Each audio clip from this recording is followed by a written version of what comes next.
আসসালামু আলাইকুম রহমতুল্লাহি বরকাতুহু। আমি শাহাদুল উস্তাদ। আপনারা দেখছেন রুহানি তাবিজ ইউটিউব চ্যানেল। সকল মা ও ভাই বোনেদের স্বাগতম জানাই। মুসলমান ভাইদের জন্য সালাম, আর হিন্দু ভাইদের জন্য মন থেকে প্রিয় ভালো স্বাগত জানাই। আর একটা কথা বলবো, যারা যারা এই চ্যানেল নতুন ভিডিও দেখছেন অবশ্যই চ্যানেলটা করে দেবেন সাবস্ক্রাইব, পাশে থাকা ছোট্ট বেল আইকনটা বাজিয়ে দেবেন এই ধরনের একটা করে ভিডিও পাওয়ার জন্য। তো আপনারা সকলে জানেন রুহানি তাবিজ ইউটিউব চ্যানেলে বানবিদ্যা বশীকরণ টোটকা সমস্ত রকম বিদ্যা দেওয়া হয়। আপনারা ঠিক 17 মেনে কাজ করবেন, আর নিয়ম যেটার যে নিয়ম বলে সেভাবে কাজ করবেন, ইনশাল্লাহ সাকসেসফুল হয়ে যাবেন। তো আজকে আপনাদের সামনে এমন একটা বিষয় নিয়ে চলে এসেছি, যে বিষয়টা বলবো যে কোনো মানুষকে আপনি নিজের আয়ত্তে আনতে পারবেন।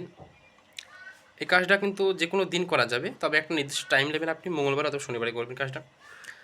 ডুমুর গাছের শিকড় আর একটা শুধু পান, অন্য কিছু মেশানো যাবে না।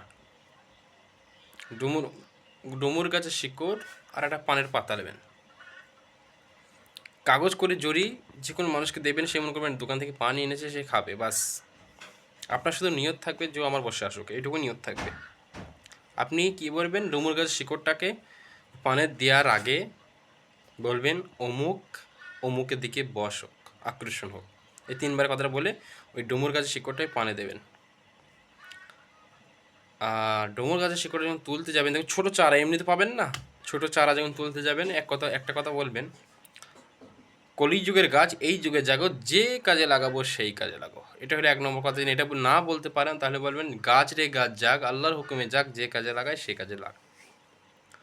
এটা যদি না বলতে পারেন, বিসমিল্লাহ কটকট কুঞ্জি কট, জাগ গাছ জাগ, যে কাজে লাগাবো সেই কাজে লাগ। দোহাই শাহাদুল উস্তাদের দোহাই। এরপর আপনি ওই ডেমন গাছের শিকড়টা তুলুন। তোলার পর পানের সাথে আপনি যে কোনো ব্যক্তিকে খইয়ে দেন, যে কোনো ব্যক্তি যাকে আকর্ষণ হবে খাওয়াইতে হবে। এটা খাওয়ানো কাজ, শুধু খইয়ে দিতে পারলে হবে, সাথে সাথে ধরে যাবে ইনশাল্লাহ। তো সবাই 5টা মানুষকে শেয়ার করো ভিডিও, ভালো লাগলে লাইক কমেন্ট শেয়ার করো। আর ছোট্ট করে আপনাদের ব্যাপারটা বুঝিয়ে দিলাম। সুস্থ থাকবেন। আল্লাহ হাফিজ। আসসালামু আলাইকুম ওয়া রাহমাতুল্লাহি ওয়া বারাকাতুহু।